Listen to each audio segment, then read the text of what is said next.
할렐루야. 할렐루야. 우리 또 이렇게 나오신 여러분들 진심으로 환영하고 축복합니다. 기도하고 예배를 시작할게요. 기도하겠습니다.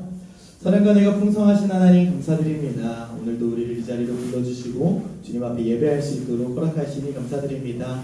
주신 은혜를 기억하며 주님께서 사랑하시는 이 공동체 안에 주님 주시는 사랑과 은혜와 평강이 가득하게 하여 주시옵소서. 감사드리며 예수님의 이름으로 기도드립니다. 아멘. 이렇게 박수 치면서 찬양을 나가겠습니다.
이날을 기뻐하고 즐거워하리 주가 지으신 이날을 기뻐하고 즐거워하리 나 내일 염려하지 않네 주의 말씀 신뢰해 주님의 날에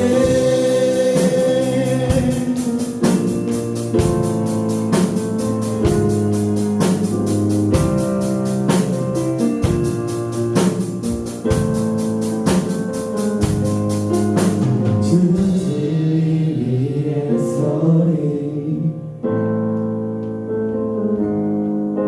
내 평생을 주를 위해 주 진리 위에 주 진리 위에 서리 내 평생을 주를 위해 주님을 위해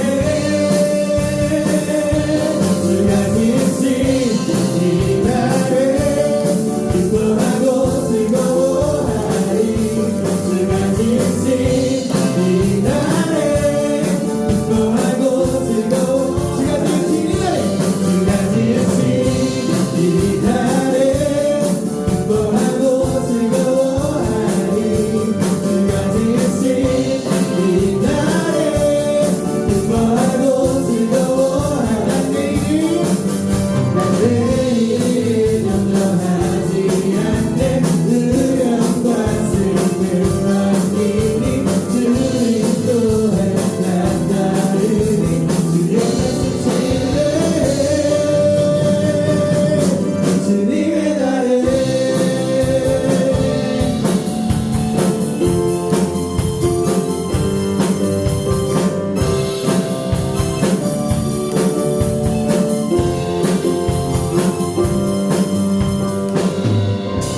아멘. 우리 주님께 영광의 박수 올려드리겠습니다.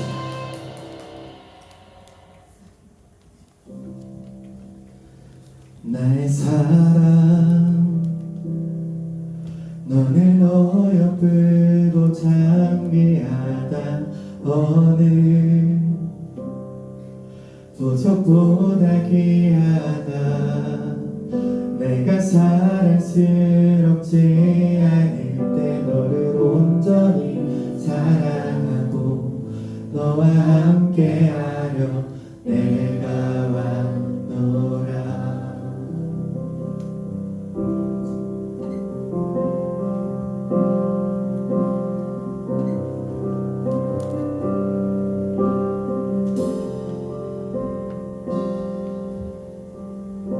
함께 고백하며 나갈까요? 주의 사랑 주의 사랑 이 사랑은 결코 변치 않아 모든 계절 돌고 지네 푸른 마르고 꽃은 시들나 주의 말씀을 신실해 실수가 없으신 주만 바라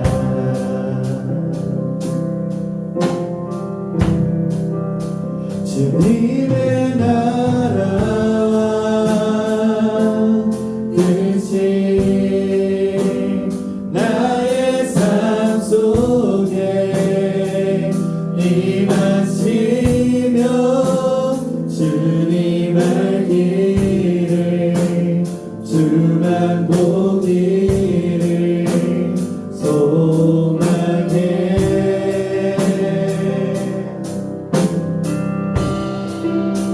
너를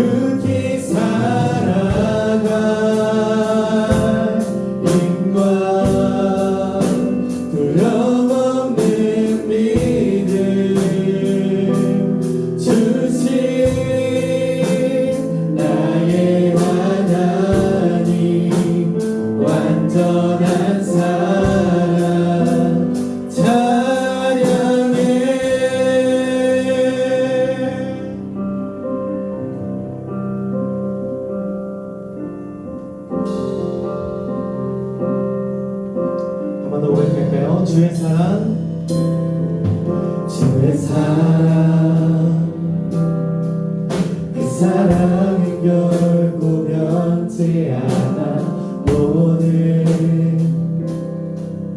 계절 돌보시네. 푸른 마르고 꽃을 시드나 주의 말씀을 진실해. 실수가 없으신 주만 바라.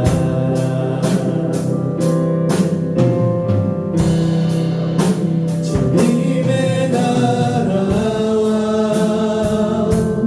뜻이 나의 삶 속에 임하시며 주님 알기를 주만 보기를 소망해.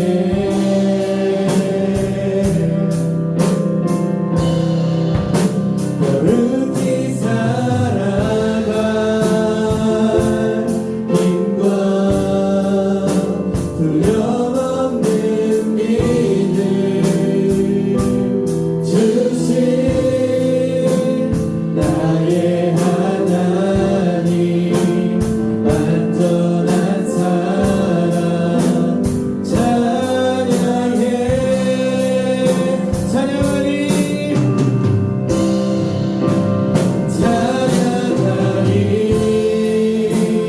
만군의 주 영원히 함께하시네.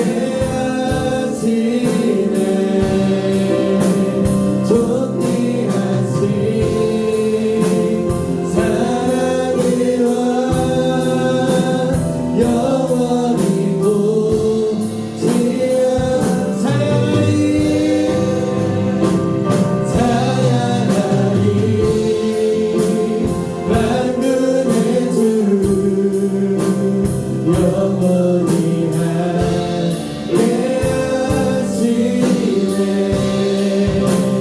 존귀하신 사랑의 왕 영원히 보지하신. 우리 목소리 성교 함께 성공합시다. 주님의 나라 뜻이 나의 삶 속에 임하시며 주님 알기를 주만 보기를 소망해.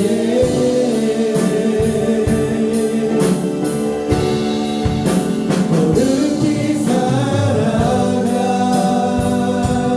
힘과 두려움 없는 믿음 주신 나의 하나님, 완전한 사랑. 우리 주님의 이름에 간절히 부르짖으며 우리 이름의 가운데 함께하달라고 간절히 기도를 나갑시다. 주여, 주님 오늘도 감사를 드립니다. 주님 우리 가운데 함께해 주시고 주님 주시는 은혜와 주님 주시는 평강 가운데 이 자리에 우리와 함께하신 하나님을 만나며 경험하는 하나님의 귀한 시간 될 수 있도록 주님 오늘 이 시간도 함께하여 주시옵소서.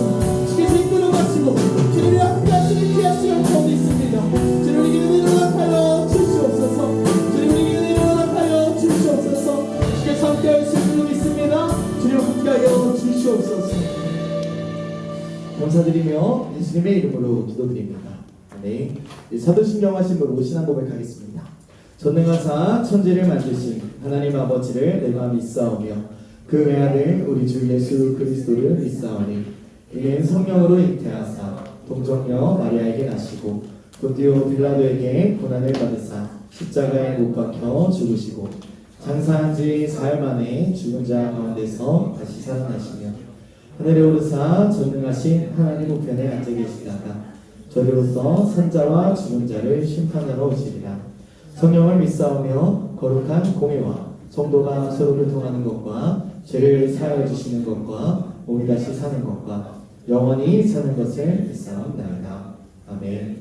이 시간에는 우리를 대표해서 김민경 선생님 기도해 주시겠습니다.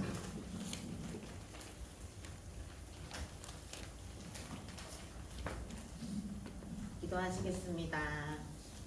사랑과 은혜가 풍성하신 하나님 아버지, 오늘도 거룩한 주일을 허락하시고 중고등부가 함께 모여 예배드리게 하시니 감사합니다. 이 시간 지난 한 주의 삶을 돌아보며 우리의 죄를 고백합니다. 모든 죄를 용서하여 주시고 마음을 깨끗하게 하사 죄에서 돌이켜 하나님의 자녀답게 살아갈 수 있도록 우리의 생각과 말과 행동을 인도하여 주시옵소서. 특별히 지난주 좋은 날씨와 여건을 허락하여 주시고 은혜 가운데 중고등부 수련회를 잘 마치게 하시니 감사드립니다. 우리 중고등부가 수련회를 통해 받은 은혜와 말씀을 마음에 깊이 새기고 마음과 뜻과 힘을 다해 주님을 사랑하게 하여 주시옵소서. 하나님의 자녀답게 세상 속에서 빛과 소금의 역할을 잘 감당하게 하시고 주님의 사랑과 은혜를 나누게 하여 주시옵소서. 또한 수련회를 통해 우리 중고등부의 교제가 더욱 깊어지게 하심에 감사드립니다. 서로 사랑하고 격려하며 하나님 안에서 함께 믿음으로 자라가게 하여 주시옵소서. 오늘 드려지는 예배가 신령과 진정으로 드려지는 참된 예배가 되길 원합니다. 이 시간 말씀을 전하시는 전도사님의 영과 육을 강건하게 하시고 선포되는 말씀이 우리 마음에 깊이 새겨져 한 주간 주의 자녀로 살아갈 힘과 능력이 되게 하여 주시옵소서. 사랑하는 예수님의 이름으로 기도드립니다. 아멘.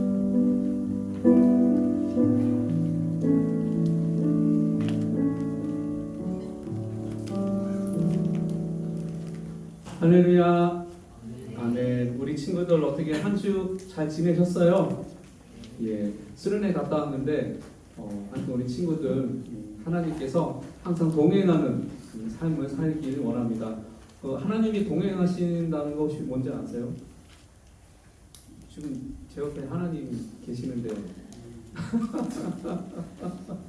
자, 우리 친구들이 어른들이 이제 항상 하는 얘기가 뭐 동행해야 되고 주님과 함께 해야 된다 이런 말씀이 우리 수련회 갔다 오면은 좀 더 느낄 것 같아서 선생님 말씀드리는 건데 그 받았던 은혜, 내가 그 다짐했던 것들, 일명 내가 막 선생님들하고 얘기하면서 공약했던 것들이 정말 하나님이 여러분들 삶을 함께 하게 되면은 느낄 거예요. 정말 하나님이 항상 내 옆에서 도와주시는구나. 하나님이 항상 나를 위해서 나를 떠밀어 주시는구나. 이런 것을 여러분들이 느낄 텐데 하여튼 이번 수련회 때 받은 은혜가 이제 어떻게 보면 선생님은 그런 이제 마음이 좀 있었습니다. 이번 수련회는 하여튼 여러분들의 수련회일 수도 있지만은 어떻게 보면 우리 선생님들 또한 그 수련회에서 받은 은혜를 통해서 여러분들과 함께 나눴던 시간이었고 정말 귀한 시간이었습니다. 수련회 안 간 친구들 너무 힘들어하지 마시고 뭐 요즘은 안 그럴 것 같아요. 요즘 좀 워낙 자존감이 있어가지고 너무 안 갔다 온 거에 대해서 부담 갖지 마시고 다음에 또 기회가 있습니다. 여러분들이 수련회 그 기회가 되면은 꼭 정말 하나님 앞에 기도하면서 여러분들이 삶을 드리는 시간이 됐으면 좋겠습니다. 하여튼 항상 감사했고요. 앞으로 또 있어질 우리 중고등부 하나님과 함께하는 그 삶이 여러분들하고 함께 누리기 원하는데 하여튼 여러분들 기도해 주시고 정말 이번 수련회 통해서 함께 하신 친구들 가지 못했지만 기도로 마음으로 함께 했던 우리 친구들 감사하고요. 하여튼 여러분들 잘 부탁드리도록 하겠습니다. 이상 강거 마치겠습니다.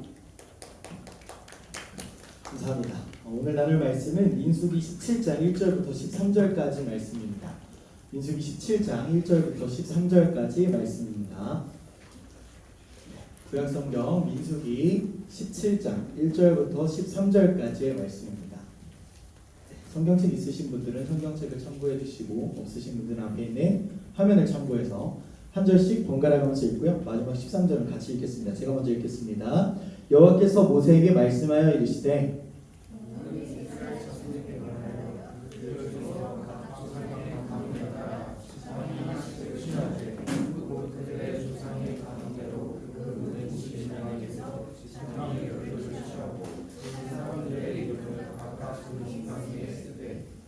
레위의 지팡이에는 아론의 이름을 쓰라. 이는 그들의 조상의 가문의 각 수령이 지팡이 하나씩 있어야 할 것임이니라.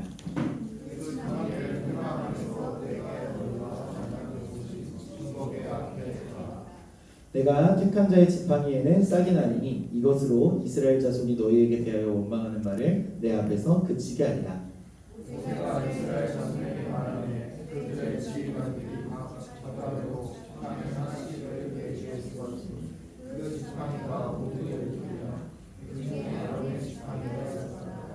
모세가 그 지팡이들을 증거에 장막한 여호와 앞에 두었더라.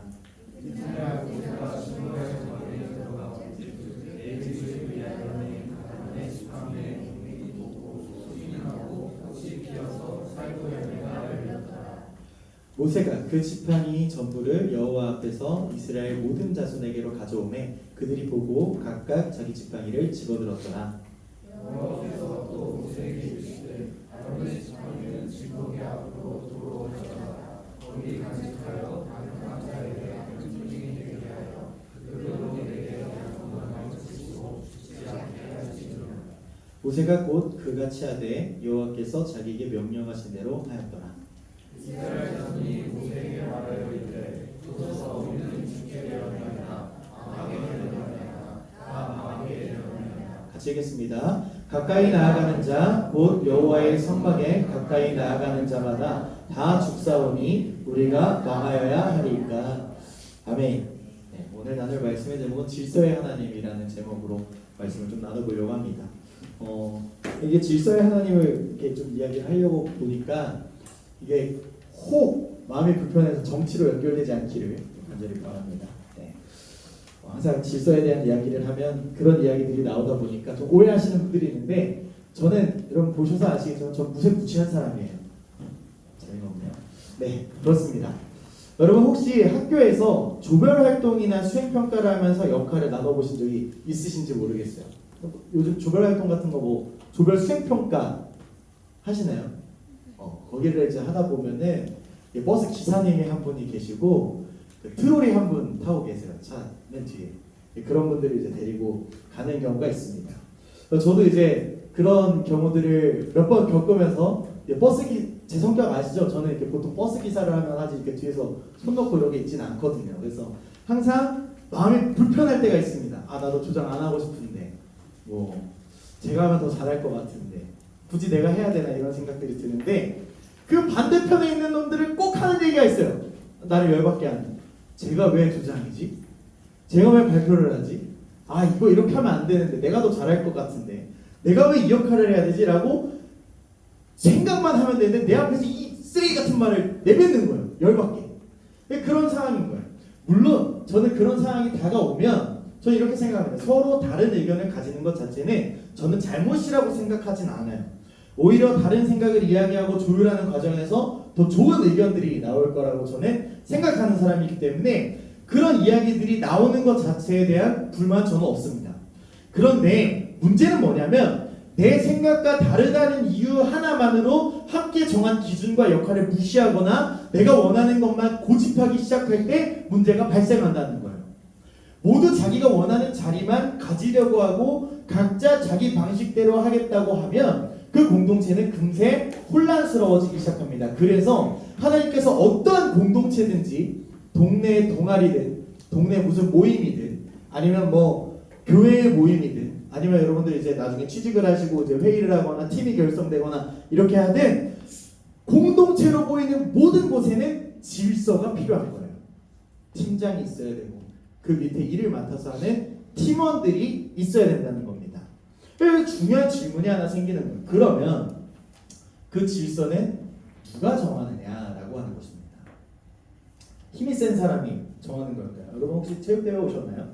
체육대회 와보셨어요? 체육대회? 우리 교회장 체육대회? 여러분들이 못 봐서 제가 구라를 치는 게 아니라 저 팔씨름으로 5배가 넘겼어요. 보셨어요? 선생님들 보셨죠? 네, 보셨단 말이에요. 자, 그러면 제가 그렇게 힘이 세니까 제가 이 교회 단목산 나고 나머지는 다 떨거지들 헌금 나한테 다 갖고 와 라고 얘기를 하겠냐는 거예요. 아니죠. 말을 잘하는 사람이 그 질서를 정하느냐? 그것도 아니에요. 높은 자리에 있는 사람이 마음대로 그 질서를 정하느냐도 아니라는 거예요. 오늘 우리가 함께 읽은 이 민수기 17장은 이스라엘 공동체 안에서 바로 이 질서가 크게 한번 흔들린 사건 이후의 이야기입니다. 하나님께서 이스라엘 백성들에게 각자의 역할을 맡기셨어요. 뭐 예를 들어서 뭐 유다 족속에게는 이제 장자의 족속이기 때문에 장자의 지파이기 때문에 너희는 어디 나가서 전쟁에서 항상 선봉에 서고 너희는 적군을 찢는 그런 곳이다라는 이제 기준을 정해주셨고 대표적으로 레위인들 같은 경우는 제사장 지파로서 늘 하나님 성막 주변에 거하면서 하나님 앞에 제사하는 모든 백성의 일들까지도 처리하는 그런 역할을 부여하셨어요. 그런데 제가 말했잖아요. 이 조별과제를 하든 팀이 결성되든 하면은 이 꼭 입이 방정인 사람들이 있어요. 이 어떤 사람들은 하나님께서 정하신 것을 받아들이지 않고 내가 원하는 자리와 역할을 요구했다라고 하는 거예요. 단순히 다른 의견을 가진 게 문제가 아니었습니다. 이들의 문제는 뭐였냐면 화면이 안 넘어가는데 잠시만요. 네, 이들의 문제는 뭐였냐면 하나님께서 정하신 것보다 자신의 뜻을 앞세운 것이 문제였다라고 하는 것입니다. 여러분, 하나님께서 질서의 하나님이라고 오늘 제가 제목을 붙였는데 하나님께서 이 혼란을 그냥 내버려 두셨겠냐라고 하는 것을 한번 여러분 생각하시면서 말씀을 들었으면 좋겠어요. 여러분, 우리가 신앙인으로 산다라고 하는 것, 주님의 자녀로 산다고 하는 것, 나는 예수님의 제자로 산다고 하는 것에 누구의 뜻이 기준이 되어야 되는지 하나님께서 친히 보여주시는 그 길을 따라가야 하거든요. 그런데 하나님께서 사용하시는 것이 칼이나 힘이나 어떤 주먹질을 잘하거나 말을 기가 막히게 한다거나 아니면 돈이 많다거나 해서 하는 게 아니었어요. 뭔가 권력이 있다거나 명예가 있다거나 재력에 그거에 있지 않다라고 하는 거예요.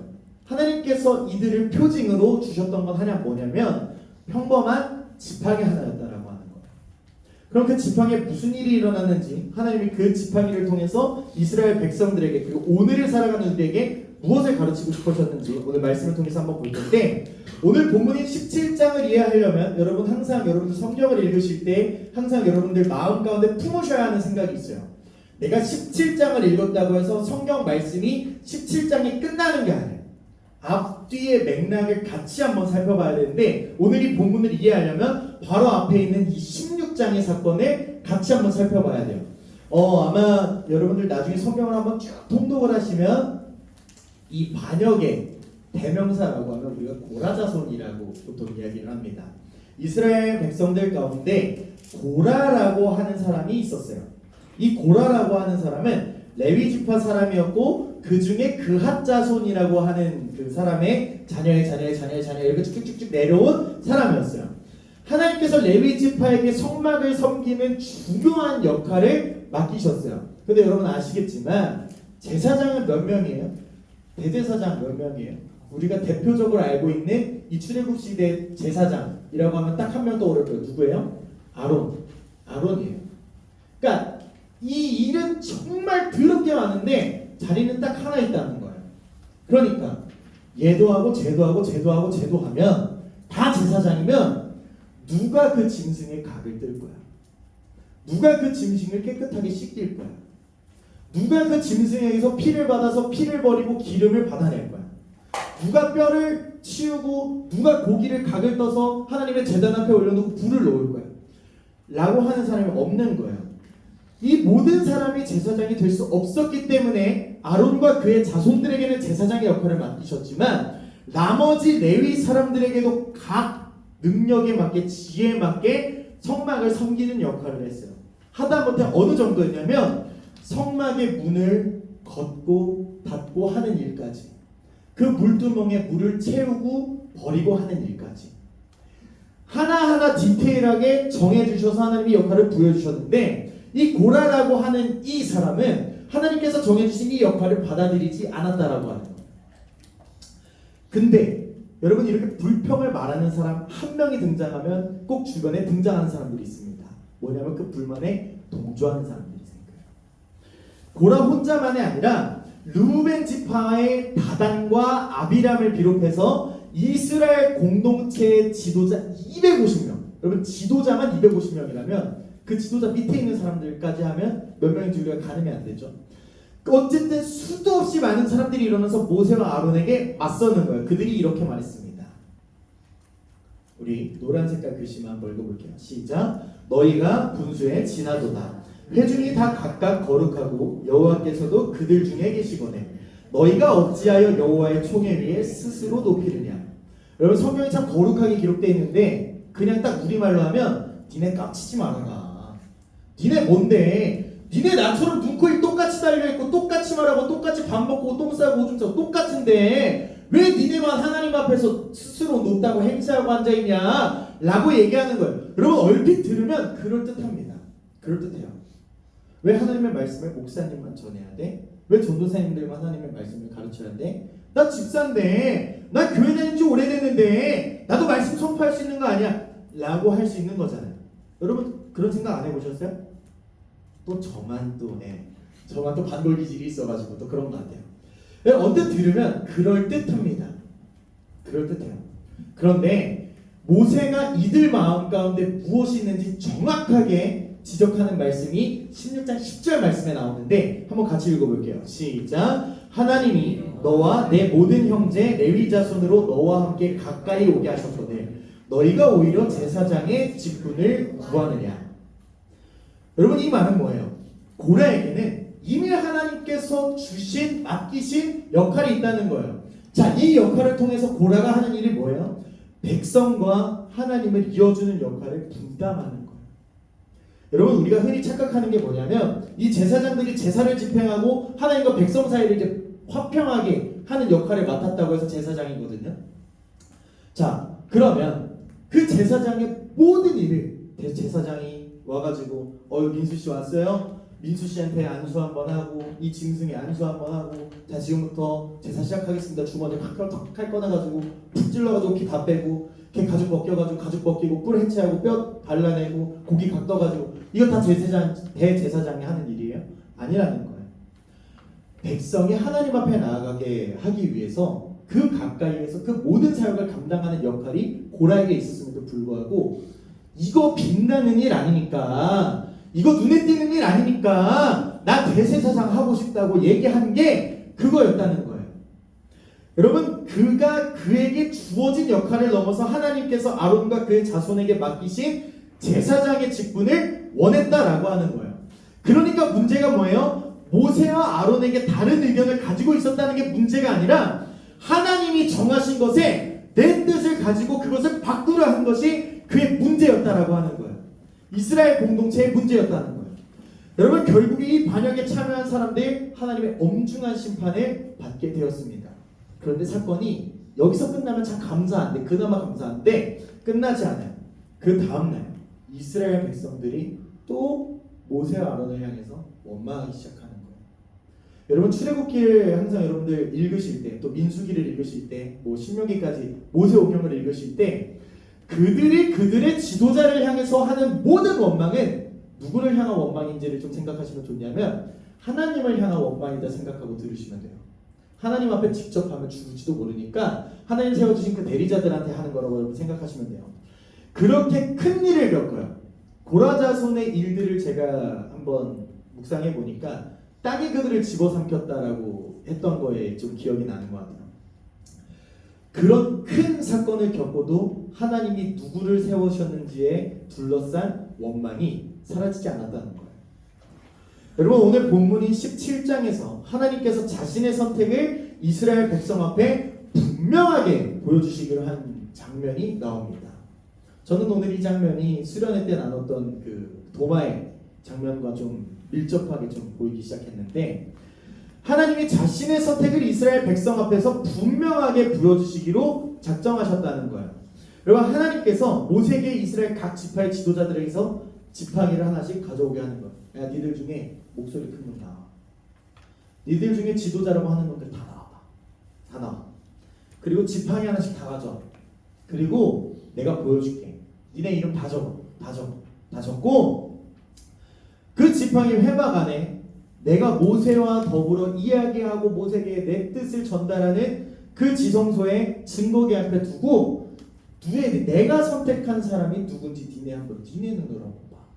원망하지 말고 믿는 사람 되기 위해서 니네 한번 나와라 라고 얘기하시는 거예요. 그 장면이 17장 5절에 나옵니다. 제가 읽어드릴게요. 내가 택한 자의 지팡이에는 싹이 나니 이것으로 이스라엘 자손이 너희에게 대하여 원망하는 말을 내 앞에서 그치게 하리라. 여러분 누가 제사장의 직분을 맡을 것인가는 사람들의 인기나 힘으로 결정되는 사안이 아니었어요. 모세가 자신의 형인 아론에게 형 우리끼리 해먹자. 돈도 좀 해먹고 재물도 좀 해먹고 쟤네가 흠없이 갖고 오는 저 재물들 얼마나 맛있겠어. 우리가 좀 삥땅 쳐먹자. 띵땅이 먹자 라고 제사장 자리를 준 것도 아니에요. 누구를 선택하셨는지 하나님께서 직접 보여주시겠다고 하신 말씀은 너희가 내 권위에 더 이상 도전하지 말라. 너희가 순종해라. 믿음을 가지고 나와 함께 걸어나가자라고 하나님이 또 손을 내미신 거예요. 그렇게 12개의 지팡이를 하나님 앞에 두고 하루가 지났습니다. 이튿날 모세가 그 장막 안에 들어갔을 때 놀라운 일이 벌어졌는데 여러분 나무까지 지팡이는 뭐예요? 지팡이는 죽은 나무입니까? 산 나무입니까? 죽은 나무예요. 나무를 잘라서 지팡이 내가 쓸 만큼의 길이를 맞춰서 만든 게 지팡이잖아요. 그러니까 얘는 생명이 없는 거란 말이에요. 그런데 아론의 지팡이에 새싹이 돋아났습니다. 아론의 지팡이에 새싹이 돋아나고 가지가 자라고 거기에서 꽃이 피고 살구 열매가 열렸다는 거예요. 여러분 땅에 심겨서 뿌리를 내밀고 있던 나무에서 자란 게 아니라 사람들이 잘라서 쓰기 좋게 만든 도구로서의 지팡이에 그러한 일이 있었다는 거예요. 그 지팡이에서 하루 만에 단 하루 만에 새싹이 돋고 가지가 자라서 꽃이 피고 살구 열매가 맺히는 일이 누구의 능력으로 가능한지 여러분이 생각해 보시라는 거예요. 여러분 하나님이 말씀하신 그대로 아론의 지팡이에 변화가 일어났습니다. 그리고 모세는 그 지팡이 포함해서 모든 12개의 지팡이를 가지고 이스라엘 백성들 앞에 가지고 나온 거예요. 백성들이 보겠죠. 아, 이거는 좀 잘못됐다 라고 생각했을 거예요. 백성들이 그 결과를 직접 확인했고 각 지파에 목소리 좀 낸다고 힘 좀 줬던 그 지도자들이 자기의 지팡이를 다시 가져간 거예요. 그런데 여기서 놀라운 것은 아론의 지팡이만큼은 다시 하나님 앞에 가져가서 보관하게 하는 거예요. 그 이유인즉슨 하나님께서 그 지팡이를 다시 한번 발역하겠다, 다시 한번 불만을 표하겠다라고 하는 이들에게 보여줘라. 하나님이 선택한 이의 지팡이에 어떤 일이 일어나는지 보여주라고 원망을 그치게 하라고 말씀하신 거예요. 여러분 여기서 아주 중요한 표현이 하나 등장하는데 하나님께서 이 지팡이를 여기에 둔 이유가 딱 이거 하나예요. 같이 읽어봅시다. 시작. 죽지 않게. 죽지 않게. 제가 수련회를 준비하고 또 이 말씀을 이제 준비를 하면서 소름 돋은 게 하나 있는데 제가 도마 이야기를 하면서 도마 이야기 결론은 뭐냐면 믿음 없는 자가 되지 말고 믿는 자가 되라는 결론이었어요. 오늘 이 말씀도 동일한 거예요. 너희가 불평불만해서 나에게 멀어져서 너희가 죽게 되긴 했지만 나는 너희가 죽는 것을 원치 않으니 너희가 죽지 않게 이 지팡이를 거원하게 앞에 두리라 라고 하신 말씀을 하시는 거예요. 그리고 불과 2절 뒤에 이스라엘 백성들의 입에서 전혀 다른 말이 나오는데 우리 12절 노란색 글씨만 한번 읽어볼까요? 시작. 보소서 우리는 죽게 되었나이다. 망하게 되었나이다. 다 망하게 되었나이다. 그리고 마지막 13절에 이들이 이렇게 묻는 거예요. 우리가 다 망하여야 하리까. 참 이상하지 않습니까? 하나님께서 그들이 죽지 않게 하기 위해서 지팡이를 남겨두셨는데 정작 백성들이 우리가 다 죽게 되는 건 아닙니까? 라고 두려워하고 있는 거예요. 왜 하나님이 아론의 지팡이에 쌍나게 하셔서 자신의 선택을 이렇게 분명하게 보여주셨는지, 그리고 백성들이 두려웠대요. 하나님의 질서는 정말로 그들을 억누르기 위한 것이었는지를 오늘 살펴볼 텐데 오늘 이 지팡이 사건을 통해서 하나님이 보여주신 2가지 중요한 지혜가 있습니다. 첫 번째 지혜는 뭐냐면 같이 한번 읽어볼게요. 시작. 하나님은 당신의 선택을 분명히 하십니다. 여러분 아론의 지팡이에 일어난 사건을 통해서 우리에게 분명하게 하나님이 보여주시고 우리가 발견할 수 있는 중요한 것은 하나님이 자신의 선택을 분명하게 보여주신다고 하는 거예요. 여러분 예수님이 도마 앞에 섰을 때 어느 누가 이 옆구리에 찔량에 찔린 손바닥에 못자국을 들고 부활하고 싶었겠냐라고 하는 거예요. 단 하나였어요. 그 아들이 더 이상 믿음 없는 자가 되지 않고 믿는 자가 되게 하기 위해서. 오늘 이 이야기가 무엇입니까? 너희가 나에게 언제든지 도전할 것임을 내가 알지만 그럼에도 너희가 나의 선택을 신뢰했으면 좋겠어 라고 하는 그 마음이 이 지팡이로 나타난 거예요. 여러분 중요한 것은 누가 지팡이에 싹이 나게 했느냐라고 하는 거예요. 여러분 아론이 물 떠놓고 열심히 기도했겠습니까? 하나님 저 여기서 진짜 싹도 안 나고 가지도 안 자라고 꽃도 안 피고 살고 안 나면 저 진짜 돌에 맞아 죽어요 라고 기도했겠냐는 거예요. 하나님 당신의 선택 가운데 당신의 말씀과 당신의 방향을 바라볼 수 있는 백성들이 될 수 있도록 도와주십시오 정도 기도했겠죠. 여러분 5절에서 이렇게 말씀하시는 거예요. 내가 택한 자의 지팡이에는 싹이 나리. 이미 약속하셨고 그 약속 믿고 기도한 아론과 모세가 그것을 바라보고 지켜봤다는 거예요. 여러분 오늘 본문의 주어는 아론이 아니라 하나님이셨다는 사실을 여러분 기억하셔야 돼요. 여러분 아론이 자신의 자리를 만들어내려고 애쓴 게 아니라 제사 어떻게 하면 잘 드리지? 칼을 어떻게 잡고 고기를 썰어 각을 뜨는데 멋있게 뜰 수 있지? 가죽을 어떻게 벗겨야 좀 수월하게 벗길 수 있지? 그런 것들 공략한 게 아니라 하나님이 아론을 선택하시고 그의 제사장 직분을 맡기셨기 때문에 이 사람이 거기에 충성할 수밖에 없었음을 그가 보여줬던 거예요. 여러분 다른 사람보다 더 뛰어나다 가치 있는 사람이어서 아론이 그 자리에 섰겠습니까? 그런 그가 그렇게 황금 송아지를 만들고 입으로 실수하고 모세 앞에서 반역하는 말들을 그렇게 쏟아냈겠냐는 거예요. 여러분 하나님의 선택을 받았다고 해서 아론이 완벽한 사람이었습니까? 제가 말한 아론의 수도 없이 많은 실수들이 존재합니다. 금송아지 사건에서 정말 역대급 실패 경험했던 그런 사람이었다는 거예요. 여러분 아론은 그리고 그의 제사장은 하나님께서 바라보신 더 중요한 가치가 있었어요. 뭐였냐면 그 제사장에게 맡기셨다는 것은 아론이 다른 사람들보다 소중했다는 것이 아니라 하나님께서 그들에게 맡기신 역할과 책임이 그들 가운데 있었기 때문에 하나님이 그들을 포기하지 않으셨다는 거예요. 하나님께서 역할을 구분하셨지만 하나님은 사람의 가치를 서열로 나누신 것은 아니다라는 것입니다. 여러분 역할과 책임에는 분명한 차이가 있겠지만 역할의 차이가 사람의 가치를 의미하고 있지 않아요. 히브리서 5장 4절을 보면 히브리서의 기자가 이렇게 이야기를 하고 있는 장면이 나옵니다. 한번 같이 읽어볼까요? 시작! 이 존귀는 아무도 스스로 취하지 못하고 오직 아론과 같이 하나님의 부르심을 받은 자라야 할 것입니다. 여러분 제사장의 직분 그리고 나아가서 여러분들과 이 제사장은 좀 동떨어 있으니까 여러분들의 직업 여러분들의 어떤 환경 내가 원한다고 그 스스로 가질 수 있는 자리가 아니라고 하는 거예요. 내가 여러분들 여기 제 앞에 서 있는 제가 여러분들의 자리의 환경과 간다면 제가 여러분들을 할 만큼 할 수 있을 거다라고 하는 보장이 없단 말이에요. 마찬가지로 제 자리에 누군가 와더라도 저보다 잘할 거라는 확신을 저는 하지만 저만큼 못할 사람도 있단 말이에요. 그리고 이 직분을 버거워하는 사람도 분명히 있을 거다라고 하는 거예요. 여러분 누군가가 그 자리에 서 있는 명확한 이유는 뭐냐면 하나님께서 그 자리에 그를 세우셨기 때문이에요. 히브리서는 여기서 멈추지 않고 그 다음에서 예수 그리스도의 이야기를 하면서 예수님 역시 스스로 자신을 높여서 대제사장이 되신 게 아니라 하나님의 말씀에 자기 온 목숨과 생명을 다하여 바치심으로 하나님이 영광스러운 우편 보좌에 앉히셨다 라고 그렇게 표현한다는 거예요. 여러분 이것이 왜 중요한지 아십니까? 죄인인 인간은 거룩하신 하나님 앞에 자기 마음대로 나아갈 수 없기 때문에 하나님께 나아갈 길을 우리가 원하는 방식으로 만들어낼 수 없다는 거예요. 하나님께서 그 길을 열어주셔야만 우리가 그 길을 걸어갈 수 있다는 것입니다. 여러분 민수기를 보니까 하나님께서 아론을 제사장으로 세우세요. 그리고 하나님께서 마침내 우리를 하나님께로 인도하는 완전한 대제사장으로 예수 그리스도를 주셨습니다. 여러분 이 말 뜻은 뭔지 아세요? 대제사장의 자리를 차지하기 위해서 얼마나 많은 피를 흘려야만 했겠습니까? 그런데 하나님은 우리에게 네가 알아서 좀 올라와라. 나도 힘들다. 야 내가 말씀으로 세상을 창조했지만 니랑 나랑 나이를 한번 비교해봐라. 내가 내려가는 게 맞니? 네가 올라오는 게 맞니? 네가 나보다 빨리 죽을 거 아니야. 올라와 라고 말씀하시는 분이 아니라는 거예요. 우리가 하나님 앞에 나아갈 수 있도록 하나님께서 먼저 우리의 길을 열어주셨다. 찾아와 주셨다가 팩트입니다. 진리예요. 그리고 그 길의 중심에 예수 그리스도께서 계신다라는 것입니다. 여러분 그렇기 때문에 오늘 말씀은 단순하게 리더가 하는 말 좀 잘 들어 쳐먹어라 이것들아 라고 얘기하는 게 아니에요. 지도자를 포함한 우리 모두가 하나님의 말씀 아래에 있음을 이야기하는 거예요.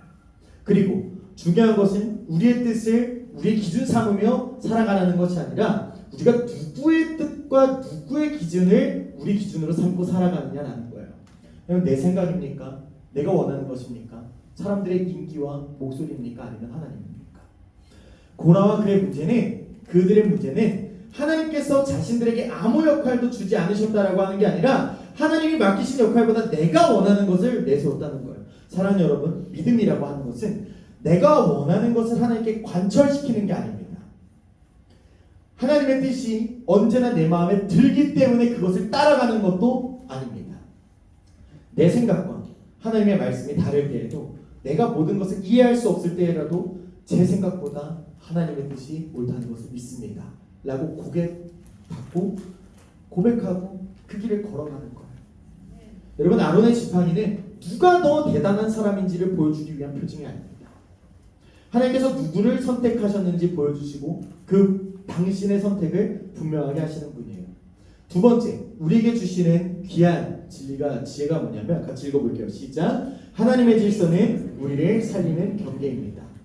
여러분, 혹시 엘리베이터를 타보셨죠? 나 엘리베이터 안 타봤어요. 없으실 거란 말이에요. 엘리베이터를 타면 문 앞에 진짜 보기 지저분할 정도로 붙어있는 문구가 하나 있습니다. 뭔지 아세요? 맞아요. 기대지 마세요. 물론 뭐 여러분들은 가벼우셔갖고 기대셔도 그냥 스무스하게 넘어갔지만 저 같은 사람이 기대면 엘리베이터는 추락합니다. 추락해요. 여러분, 제가 이 이야기를 하는 이유가 뭐냐면 제가 이 말씀을 보면서 이상한 장면을 하나 발견했는데, 하나님께서 아론의 지팡이를 남겨두는 이유가 백성들이 죽지 않게 하기 위해서라는 거예요. 여러분, 누군가가 봤을 때 그 지팡이는 두려움의 상징 아니었겠습니까? 아, 내가 선택받지 못했고 하나님이 죽은 것을 살리시는 분이시라면 살아있는 것도 죽게 하실 수 있는 분이구나 라고 하는 깨달음을 오면서 오늘 12절 13절에 말한 것처럼 죽게 되었습니다. 망하게 되었습니다. 고백하지 않았겠냐라고 하는 거예요. 여러분, 백성들은 하나님의 질서를 자신들의 죽음으로 몰아넣는 두려운 경계처럼 바라봤지만, 여러분 기억하십시오. 엘리베이터에 기대지 마십시오는 그것을 두려워하라고 붙여놓은 게 아니라 너희의 생명을 지키기 위해 붙여놓은 것이라는 것입니다. 여러분, 높은 곳에 올라가면 난간이 설치되어 있고 엘리베이터에 타면 기대지 마시고 붙어있는 것은 왜 이렇게 하지 못하게 만들까 불편하게 느낄 수 있겠지만, 그것들이 있는 이유는 뭐냐면 우리를 괴롭히거나 우리의 자유를 빼앗기 위해서가 아니라 떨어지지 않도록, 추락하지 않도록, 다치지 않도록, 생명이 잃지 않도록 지켜주기 위해서라는 거예요. 아론의 지팡이는 그 역할을 감당합니다. 여러분, 경계가 있다라고 하는 것은 나를 억압하고 있다는 뜻으로 받아들이는 게 아니라 그 경계가 나를 지키고 있다는 사실이에요.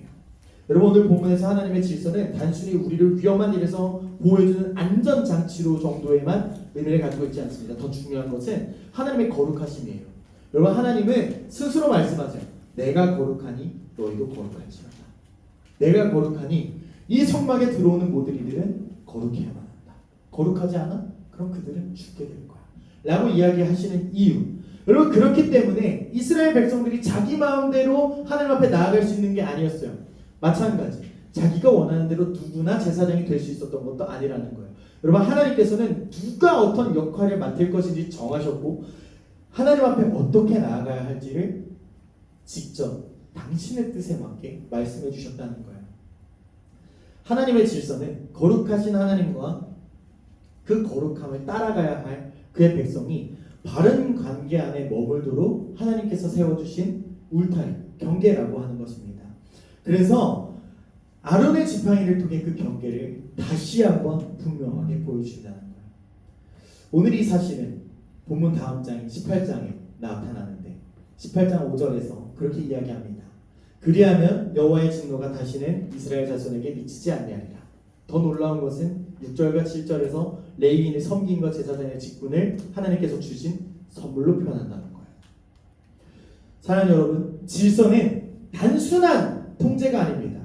여러분, 빨간불에는 멈추셔야 됩니다. 파란불에 건너가셔야 돼요 라고 이야기하는 이유가 뭐예요? 빨간불에 건너가다가 차에 치여 죽지 말라는 거예요. 거룩하신 하나님께서 자신의 백성과 함께 하시기 위해서 내준 길이 질서라는 것입니다. 아무도 나에게 가까이 오지 마, 이 선 넘어가면 니네 진짜 죽어 라고 얘기하는 게 아니라 내가 너희 가운데 함께 할 수 있도록 이 길을 따라와 라고 말씀하신다라고 하는 것입니다. 물론 사람이 만든 모든 규칙과 질서를 하나님 뜻이라고 생각해야 된다는 의미는 아니지만 때때로 우리가 하나님 앞에 질문하지 않겠습니까? 왜? 하나님 이거 하지 말라고 하세요. 우리가 흔히 생각하는 질문 하나 있어요. 왜 선악과 같은 거 만들어가지고 하와는 애 낳게 만들고 아담은 나 일하게 만들어 힘들게 살게 해 라고 여러분 생각 안 해보셨어요? 왜 이렇게 더럽고 치사하게 이 세상을 살아가야 되는가 여러분 생각 안 해보셨냐는 거예요. 하나님의 말씀이 나를 제한하는 것처럼 느껴질 수도 있겠지만 여러분, 순종이라고 하는 것은 나를 억누르든 하나님 앞에 어쩔 수 없이 고개 숙이는 게 아니라 나를 살리시는 하나님의 뜻에 내 생각보다 선하시다는 것을 인정하며 그분을 따라가는 것을 이야기하는 것. 그것이 질서의 하나님을 믿는 주님의 자녀들로 살아가시는 여러분들이 해야 할 마땅한 순종이다라고 하는 것입니다. 말씀을 정리하겠습니다. 우리 사랑하는 우리 오한마 공동체 여러분, 오늘 말씀은 우리에게 누가 더 높은 사람이고 누가 더 중요한 사람인지 그 사람들의 뜻을 따라라라고 가르쳐주는 말씀은 아닙니다. 오히려 우리에게 한 가지 질문을 던져요. 딱 한 가지의 질문을 던집니다. 나는 누구의 뜻을 기준으로 살아가고 있는가? 여러분, 우리가 공동체 안에 살아가다 보면 내가 원하는 자리에 서지 못할 때가 있어요.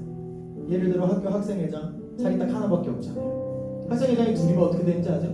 뒤지게 둘이 싸우다가 아무것도 못하고 그냥 1년 허비하게 될 거예요. 학교에서 조별을 할 때도 마찬가지. 교회에서 여러분들이 앞으로 청년이 되고 또 여러분들이 집사가 되고 장로가 되고 권사님이 되고 그렇게 하게 될 텐데, 여러분, 내가 어떤 역할을 맡고 있는지가 나의 가치를 결정하지 않습니다. 교회에서 가장 더럽고 가장 덥고 가장 춥고 가장 힘든 일은 되게 권사님들이 많이 하시더라고요. 앞에 서는 사람이 더 수종하고 화장실 청소하는 그 권사님들이 덜 소중한가라고 하는 것을 이야기하지 않습니다.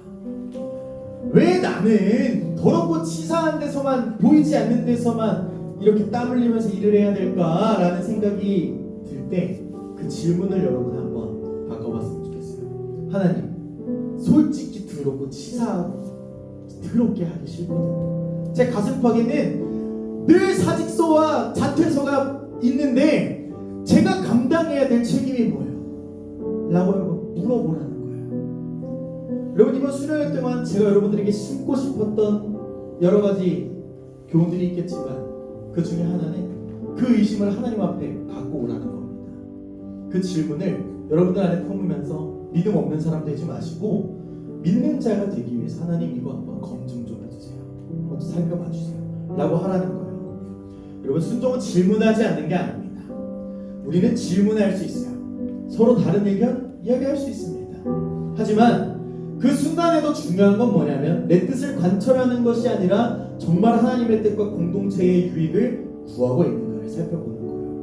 하나님 말씀 앞에도 이런 질문이 생길 수 있겠죠. 하나님, 왜 그래야 돼요? 왜 나만 손해보면서 살아야 돼요? 왜 나만 질서 지켜야 된다고 이렇게 힘들게 만드세요? 저는 더 효율적인 방법이 있을 것 같은데요. 꼭 이렇게까지 살아야 됩니까? 멍청하게 호구같이 살아야 됩니까? 여러분, 괜찮습니다. 여러분, 질문하셔야 돼요. 그리고 하나님 주시는 답을 받아서 하나님 말씀대로 사세요. 이번 한 주를, 그래도 이번 한 주는 수련회가 있었기 때문에 여러분들 비교적 세상 가운데 흔들리거나 더럽혀질 일이 비교적 적었겠지만 내가 원하는 역할을 맡지 못했을 때 나의 가치를 의심하기보단 내가 감당해야 할 책임을 한 번 더 살펴보는 저 여러분들이 됐으면 좋겠습니다. 사연 여러분, 중요한 것은 내가 어느 자리에 있느냐보다 그 자리에서 누구를 신뢰하며 살아가느냐라는 것입니다. 그 질문을 늘 마음에 품으시고 하나님 앞에 질문하시면 답을 얻어내는 저 여러분들이 됐으면 좋겠습니다. 이 시간에는 시간이 좀 늦어서 함께 통성으로 좀 기도하며 나아갔으면 좋겠는데, 우리 함께 기도하며 나아갈 때 우리 이렇게 기도하셨으면 좋겠어요. 좀 넘어가서 기도 제목을 좀 하나 띄워주시면, 내 뜻보다 하나님의 뜻을 신뢰하며 하나님이 기뻐하시는 자리에서 믿음으로 순종하게 하여 주십시오라고. 하나님, 내 뜻보다 하나님 말씀을 신뢰하며 믿음으로 순종할 수 있는 그런 마음을 허락하여달라고 우리 시간 주님의 이름을 간절히 부르짖으며 함께 통성으로 기도하며 나아가겠습니다. 주여, 하나님 감사합니다. 오늘 나누는 지팡이를 통해 하나님 당신의 선택을 분명하게 보여줬던 하나님을 자기 백성을 억누르기 위해서 질서를 세우신 분이 아니라 그들을 지키고 살리고 하나님만을 살아가게 하기 위하여 경계를 세워두신 분이셨습니다. 하나님, 우리의 마음을 돌아봅니다. 하나님의 말씀보다 내 생각에 더 앞세웠던 모습들이 있습니다. 하나님, 내려놓게 하여 주십시오. 내가 원하는 자리만 바라보느라 지금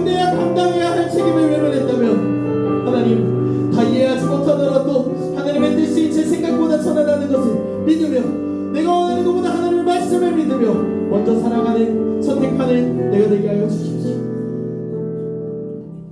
사랑이 많고 많으신 우리 하나님, 오늘 말씀을 통해 하나님의 선택을 바라보게 하시니 감사드립니다. 하나님, 질서에 순종하는 것이 늘 손해보는 거라고 생각하며 나는 왜 저 자리에 있지 못할까를 탄식하며 스스로 작아지는 나를 바라보며 그래도 내가 하나님보다 더 효율적으로 일할 수 있는 사람이 아닐까, 내가 원하는 것, 내가 서고 싶었던 자리만 바라보았던 우리의 모습을 바라봅니다. 하나님, 다른 사람과 비교하며 불평하며 하나님의 말씀보다 내 마음을 앞세웠던 것이 있다면 용서하여 주십시오.